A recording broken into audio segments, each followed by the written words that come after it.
Welcome to Tamil பட்டாளம். இன்றைக்கி நம்ம யூனிட் 9 தான் கிளாஸ் டெஸ்ட் பார்க்க போகிறோம். தேசிய கிராமப்புற சுகாதார இயக்கம் தொடங்கப்பட்ட ஆண்டு கேட்டிருக்காங்க. எப்போ தொடங்கியிருக்காங்க அப்படின்னா 2005 ஏப்ரல் 12 தான் தேசிய கிராமப்புற சுகாதார இயக்கம் தொடங்கியிருப்பாங்க. நமாமி கங்கே, சுத்தமான கங்கை என்பது எந்த நிகழ்காரிய திட்ட நிகழ்ச்சியின் உள்வரும் அப்படின்னு கேட்டிருக்காங்க. எதுக்குள்ளே வருது அப்படின்னா சுற்றுச்சூழல் பாதுகாப்பு, அதில் தான் நமாமி கங்கே இடம்பெற்றிருக்கு. தமிழ்நாட்டில் எந்த நகரத்தில் உலகில் மிகப்பெரிய கரும்பு சக்கை அடிப்படையில் காகித தயாரிப்பு நிறுவனம் உள்ளது அப்படின்னா கரூரில் தான் இருக்குது. காகித தயாரிப்பு நிறுவனம் 1979 என்ன பண்ணியிருப்பாங்க அப்படின்னா ஆரம்பிச்சிருப்பாங்க. பின்வரும் என் மாநிலத்தில் கல்வியறிவு தேசிய கல்வியறிவு விதத்தை காட்டிலும் அதிகமாக இருக்குது? கேரளா. இந்திய அளவில் சென்னை நகரம் மெட்ரோ ரயில் சேவை கொண்ட எத்தனாவது நகரம் அப்படின்னு கேட்டிருக்காங்க. சென்னை மெட்ரோ ஸ்டார்ட் பண்ணது 6வது நகரமாக ஸ்டார்ட் பண்ணியிருக்காங்க. தமிழ்நாட்டில் எந்த மாவட்டம் அதிக ஹெச்டிஐ கொண்டு இருக்கு அப்படின்னா ஹியூமன் டெவலப் இண்டெக்ஸ் எது இருக்குது, அதிகமாக எது இருக்குது அப்படின்னு சொல்லி கேட்டிருக்காங்க. கன்னியாகுமரியில் இருக்குது. கன்னியாகுமரி தான் ஹெச்டிஐ அதிகமாக இருக்குது. பயிர் உற்பத்தியில் எந்த பயிரை தவிர தமிழகம் முன்னிலையில் இருக்குது அப்படின்னா எதை தவிர அப்படின்னு கேட்டிருக்கனால ஏலக்காய் தவிர. அப்போ வாழை, தேங்காய், தோட்டப்பயிர்கள் எல்லாம் முன்னிலையில் இருக்காங்க. தேசிய புகையிலை கட்டுப்பாட்டு திட்டம், தேசிய புகையிலை கட்டுப்பாட்டு திட்டம் எப்போ கொண்டு வந்திருக்காங்க அப்படின்னா 2007 கொண்டு வந்திருக்காங்க. தமிழ்நாடு வேளாண் பல்கலைக்கழகத்தின் கீழ் செயல்பட்டு வரும் தமிழ்நாடு நெல்லாராய்ச்சி நிறுவனம் எங்கே இருக்குது அப்படின்னா தஞ்சாவூரில் ஆடுதுறை 1985 கொண்டு வந்திருப்பாங்க. TNUHP விரிவாக்கம் என்ன அப்படின்னு கேட்டிருக்காங்க. Tamil Nadu urban health care product அப்படிங்கிறது தான் அதனுடைய விரிவாக்கம். எந்த தொழிற்கொள்கை தீர்மானத்தில் சமதர்ம மாதிரி சமுதாயத்தை ஏற்படுத்துதல் என்பது ஏற்றுக்கொள்ளப்பட்டது அப்படின்னா எப்போ ஏற்றுக்கொள்ளப்பட்டது? 1956 தொழிற்கொள்கை மூலமாக ஏற்படுத்தப்பட்டதுன்னு சொல்லியிருக்காங்க. மொத்தமாக ஒரு 6 தொழிற்கொள்கை போட்டிருப்பாங்க. 48 ஒரு தொழிற்கொள்கை, அப்புறம் 56, 77, 80, 90, 91 வரைக்கும் போட்டிருப்பாங்க.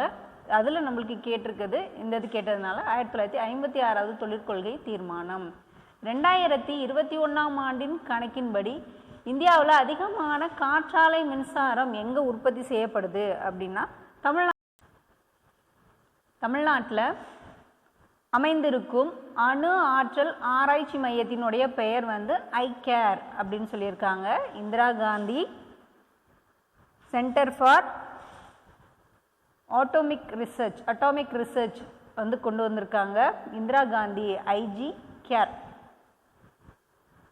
முத்துலட்சுமி ரெட்டி மகப்பேறு உதவி திட்டத்தின் கீழ் ஏழை கர்ப்பிணி பெண்களுக்கு வழங்கப்படக்கூடிய நிதி உதவி ஆரம்பத்தில் 12,000 கொடுத்துட்டு இருந்தாங்க. இப்போ 18,000 அதை என்ன பண்ணியிருக்காங்க அப்படின்னா உயர்த்தியிருக்காங்க. 140வது கொஸ்டின். உழவர்களுக்கு இலவச மின்சாரம் வழங்கும் திட்டத்தை அமல்படுத்தியது யாருடைய அரசு அப்படின்னு கேட்டிருக்காங்க. உழவர்களுக்கு இலவச மின்சாரம் கொடுக்கறது கருணாநிதி அவங்க தான் கொண்டு வந்திருக்காங்க. தமிழ்நாட்டில் தொட்டில் குழந்தை திட்டம் தொடங்கப்பட்ட ஆண்டு 1992 கொண்டு வந்திருப்பாங்க. சேலம்ல கொண்டு வந்திருப்பாங்க. 2021-22 மனித முன்னேற்ற அறிக்கையின்படி இந்தியாவில் மனித முன்னேற்ற குறியீடு மற்றும் அதனுடைய தரவரிசை 0.633 மற்றும் 132வது தரவரிசை. பரம்பரை ரீதியாக சமத்துவம் எந்த நடைமுறையில் உறுதி செய்யப்படுகிறது அப்படின்னா சமத்துவம் நிலையான மேம்பாடு, SDG சொல்லுவாங்க இல்லையா, சஸ்டைனபிள் டெவலப்மெண்ட் கோல், அதில் என்ன பண்ணியிருக்காங்க அப்படின்னா நிலையான மேம்பாடு சமத்துவம் பற்றி சொல்லியிருக்கிறாங்க. தமிழ்நாடு மனித மேம்பாட்டு குறியீட்டை அடிப்படையாக கொண்ட மாதிரி ஐநாவோட வளர்ச்சி திட்ட மாதிரி. தமிழ்நாடு மனிதவள மேம்பாட்டு அறிக்கையின்படி 2014-15 தமிழக மாநிலத்தில் பாலின சமத்துவமின்மை குறியீட்டில் முதன்மையாக இருக்கக்கூடிய மாநிலம் எது அப்படின்னு சொல்லி கேட்டிருக்காங்க. நீலகிரி.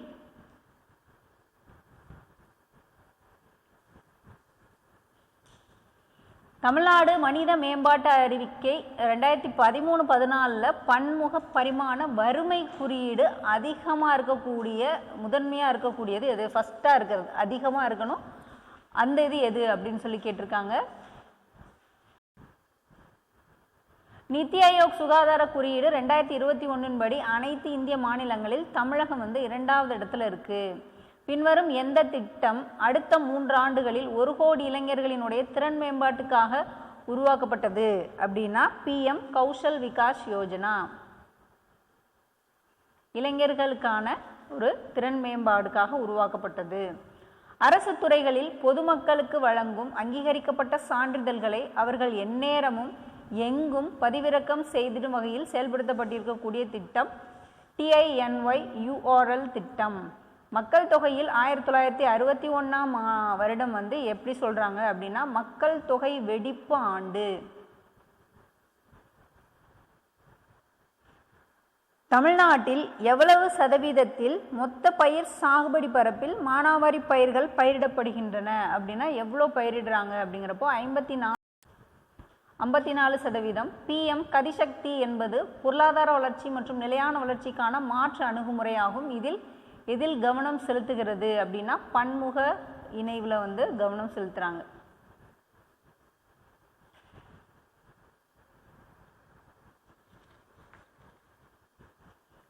சிறு துறைமுகங்களின் வளர்ச்சிக்கு வழிகாட்ட தேசிய துறைமுக வாரியம் உருவாக்கப்பட்ட ஆண்டு அப்படின்னா தேசிய துறைமுக வாரியம் 1950.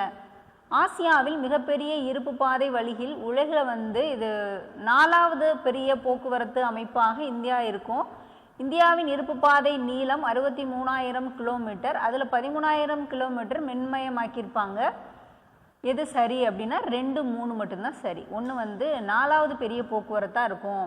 நிலக்கரி உற்பத்தியில் இந்தியா எத்தனையாவது இடத்தில் உள்ளது அப்படின்னா 3வது இடத்துல இருக்குது.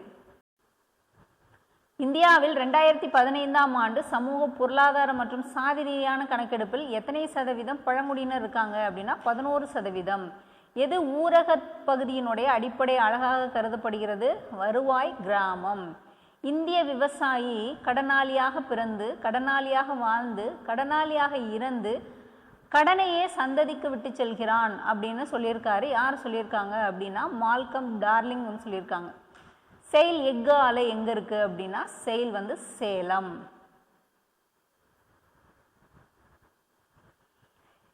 மாவட்டத்தில் குழந்தை பாலின விகிதம் குறைவா இருக்கு அப்படின்னா அரியலூர்ல கம்மியா இருக்கு. உலகின் முதல் பிளாக் செயின் பத்திரத்தை அறிமுகப்படுத்திய வங்கி உலக வங்கி. பின்வருவனவற்றுள் எத்திட்டம் கிராமப்புற மகளிர் சேமிப்பை ஊக்குவிப்பதற்காக அமைக்கப்பட்டது அப்படின்னா மகளிரினுடைய சேமிப்பை ஊக்குவிக்கிறதுக்காக அமைக்கப்பட்டது வந்து மகிழா.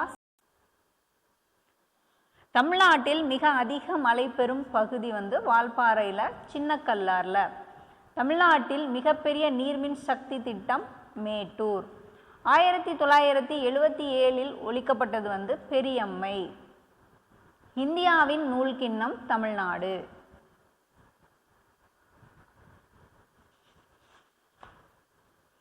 பள்ளிகளில் வேலை நாட்களை 180 200 உயர்த்தியவர் வந்து காமராஜர்.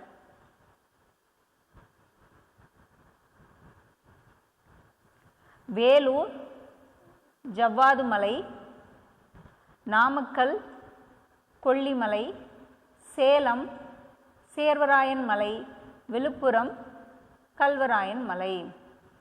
குடும்ப நலத் திட்டம் என்பது எப்போது கொண்டு வரப்பட்டது? 1956. தெப்பக்காடு எதற்கு புகழ் பெற்றது? இந்திய வரலாறு முக்கியத்துவம் வாய்ந்த தீர்மானத்தை நாம் நிறைவேற்றினால் நம் எதிர்கால சந்ததி நம்ம எல்லாம் நமது நாட்டுக்கு உரிமை வாங்கி தந்தவர் என்று கொண்டாடும் என்று முதல்ல வகுப்புவாரி பிரதிநிதித்துவ அரசாணை தீர்மானத்தை முன்மொழிந்தவர் யாரு அப்படின்னு கேட்டிருக்காங்க. முன்மொழிந்தவர் அப்படின்னா RK சண்முகம் வந்து முன்மொழிந்திருப்பாங்க, நடேசன் வந்து வழிமொழிஞ்சிருப்பாங்க. 1928 யாருடைய தலைமையில் நீதி கட்சி செயல்பட்ட போது அரசின் எல்லா துறைகளிலும் பணி நியமனங்கள் முறைப்படுத்தப்பட்டு அரசாணையின் மூலமாக வகுப்புவாரி பிரதிநிதித்துவம் நிரந்தரமாக்கப்பட்டது அப்படின்னா யார் இருந்தப்ப தலைமையிலனா முத்தையா. பஞ்சமர் பள்ளிகள் என்பதை ஆதி திராவிடர் பள்ளிகள் அப்படின்னு சொல்லிட்டு அழைக்கணும் அப்படின்னு சொன்னவங்க அயோத்தியதாசர் சிங்காரவேலர். 1902 எந்த குழு பரிந்துரையின் அடிப்படையில் அரசு விகிதாச்சார பிரதிநிதித்துவத்தை மைசூர் அரசு கொண்டு வந்திருக்கு? அப்ப அந்த குழு போட்டிருக்காங்க அப்படின்னா மில்லர் குழு. சென்னை மாகாண அரசு எந்த ஆண்டு தாழ்த்தப்பட்ட மக்களுக்கான நிதி உதவி திட்டங்களை அறிவித்தும் சில இடங்களில் தாழ்த்தப்பட்டோருக்கான பள்ளிகளை அரசே திறந்து வச்சிருக்காங்க அப்படின்னா அது எப்போன்னு கேட்டிருக்காங்க. 1885. செங்கல்பட்டு ஆட்சியாளர் மாவட்ட ஆட்சியாளரான 3 மென்க்ரே அப்படிங்கிறவர் 1892ஆம் ஆண்டு தாழ்த்தப்பட்ட மக்களுக்காக எத்தனை ஏக்கர் நிலத்தை பிரித்து வழங்கினார் அப்படின்னா 12 லட்சம் ஏக்கர்.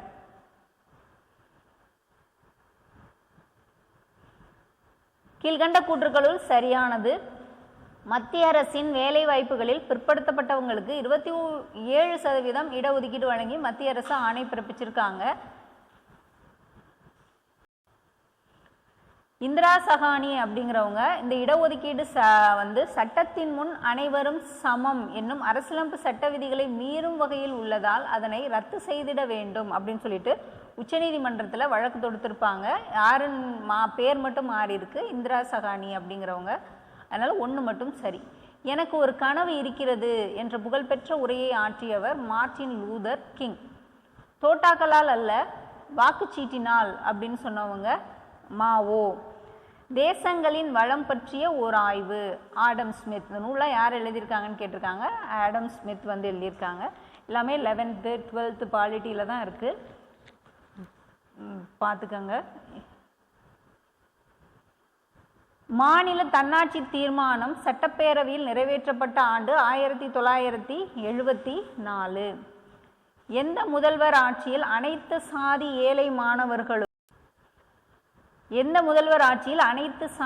ஏழை மாணவர்களும் பல்கலைக்கழகத்திற்கு முந்தைய கல்வி மற்றும் தொழிற்கல்விக்கும் முந்தைய படிப்புக்கும் கல்வி கட்டணம் விதிவிலக்காக அமைக்கப்பட்டது அப்படின்னா இது யாருடைய பீரியட்ல அப்படி சொல்லி கேட்டிருக்காங்க. அண்ணா பீரியட்ல தான்.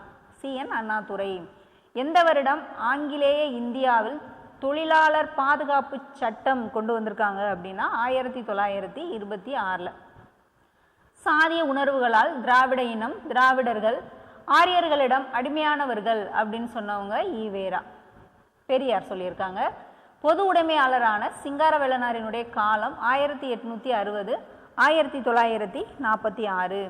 குழந்தை தொழிலாளர் ஒழிப்பதற்கான தேசிய ஆணையம் எப்போ அமைக்கப்பட்டது அப்படின்னா செப்டம்பர் 26 1994.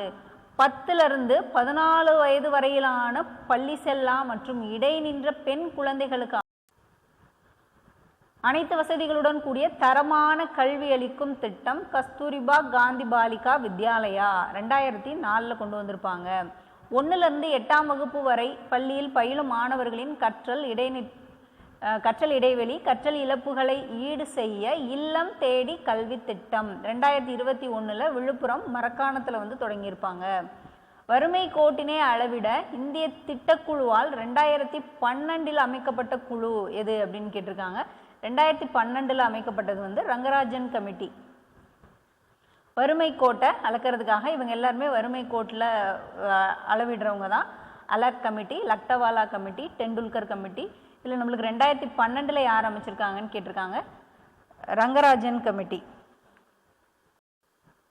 பல கிராமங்களை நகரத்துடன் இணைத்து நகரத்துக்கு இணையான ஒரு உள்கட்டமைப்பு வசதியை ஏற்படுத்துவதற்காக நகர்ப்புற வசதிகளை ஊரகங்களில் அளிக்கக்கூடிய திட்டம் புறா திட்டம் அப்துல் கலாம் அவங்களால கொண்டு வரப்பட்டது. பெண்களின் வாழ்க்கை தரத்தினை முன்னேற்றும் விதமாக 1998 கொண்டு வர திட்டம் ஸ்வயம் சக்தி திட்டம்.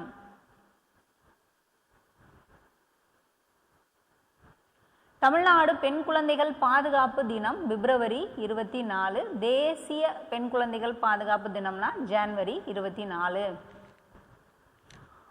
ஆசிரியர் நுழைவுத் தேர்வு கட்டாயமாக்கப்பட வேண்டும். மதிய உணவு திட்டத்தை மேல்நிலை பள்ளி மாணவர்களுக்கு விரிவுபடுத்தப்பட வேண்டும். சிறந்த 200 வெளிநாட்டு பல்கலைக்கழகங்கள் இந்தியாவில் திறக்க அனுமதிக்கப்பட வேண்டும். இந்த பரிந்துரைகளெல்லாம் வழங்கிய கமிட்டி எந்த கமிட்டி அப்படி சொல்லி கேட்டிருக்காங்க. 2015 கொண்டு வரப்பட்ட சுப்பிரமணியன் கமிட்டி. நோய்களுக்கு தடுப்பூசி அளிக்கும் நோக்கத்திற்காக 2014 தொடங்கப்பட்ட திட்டம் வந்து இந்திரதனுஷ் திட்டம், மிஷன் இந்திரதனுஷ்.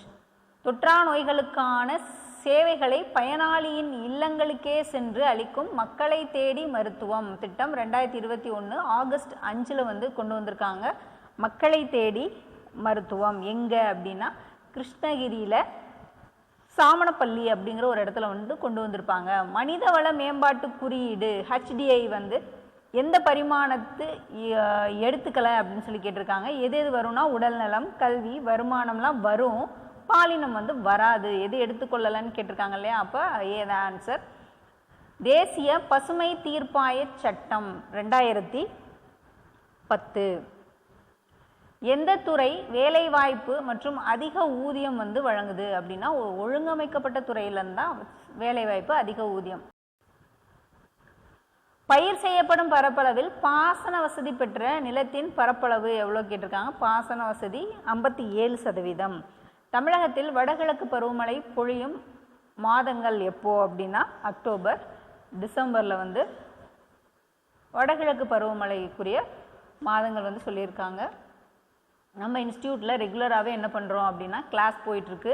நீங்கள் 2025 படிக்கிறீங்க அப்படின்னா அடுத்து வர்ற எக்ஸாமுக்கு வந்து ஜாயின் பண்ணணுன்னா அப்படி ஜாயின் பண்ணிக்கோங்க.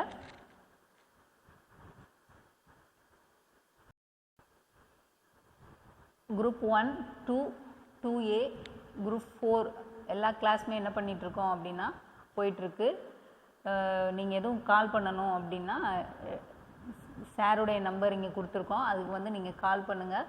ஒன்ஸ் நீங்கள் ஃபீஸ் பே பண்ணாவே போதும். நீங்கள் எப்போ ஜாப் போகிறீங்களோ அப்போ வரைக்குமே நீங்கள் என்ன பண்ணிக்கலாம், இங்கே வந்து படிச்சுக்கலாம். அந்த படிக்கக்கூடிய ஒரு மேடையாக வந்து தமிழ் பட்டாளம் வந்து இருக்கும்.